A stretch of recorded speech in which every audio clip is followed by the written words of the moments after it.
Later in the show, in just a few minutes, we are going to hear from Al Davis, the boss of the Oakland Raiders, a man who has made a history out of building Super Bowl champions out of players that other teams didn't want. Now, it's interesting, there is a similarity there with the Saskatchewan Roughriders, an interesting collection of castaways, if you will.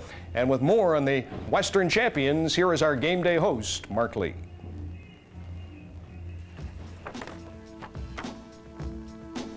Mike Saunders has moved 11 times in 3 years. Traded at mid-season from Toronto to Saskatchewan, he sat before Argo GM Eric Tillman in tears. I respect his opinion and asked him how he would react to that situation, and he was real honest with me.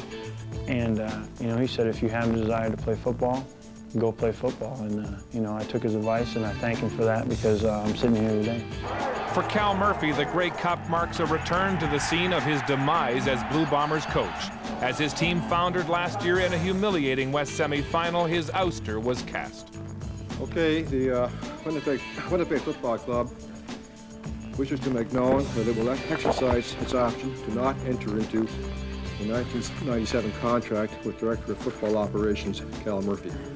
But Cal Murphy's career would be reborn in Saskatchewan. You can't let that interfere with what your goal is or anything else. I look at it that that's something in the past, and people who live in the past never get into the present. And the way I look at it. Reggie Slack went down with Murphy, but he too would be plucked from the scrap heap. Maligned as a quarterback, plagued by injuries, and in a complete reversal of fortune, playing in the Grey Cup. We are a team of misfits. There's been guys that have been released, guys that have been traded from different teams, and somehow we've managed to put together a group of guys that are able to work together and play together as one unit. Greg Clark was part of the Winnipeg Purge, but fate smiled on Clark and teammate, nose tackle John Kropke. They lost their jobs on the same day at Bomber training camp, only to be salvaged in Saskatchewan.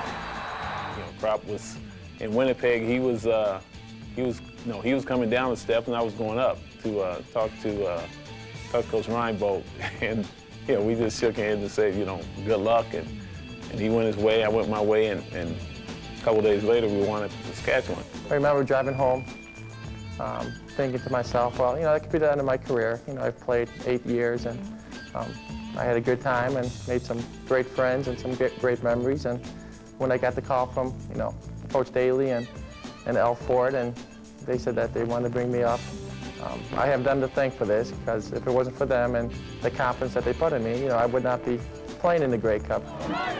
How fickle their world can be. How fleeting the moment from persona non grata to playoff hero. We have a lot of character. We're not very flashy. We don't have a lot of superstars. We just have a lot of guys that have character. Our chemistry is fantastic, and we go out there and we play as a team every game. They are the castaways, the spare parts made into a Grey Cup contender, players with one more chance to wear the glass slipper.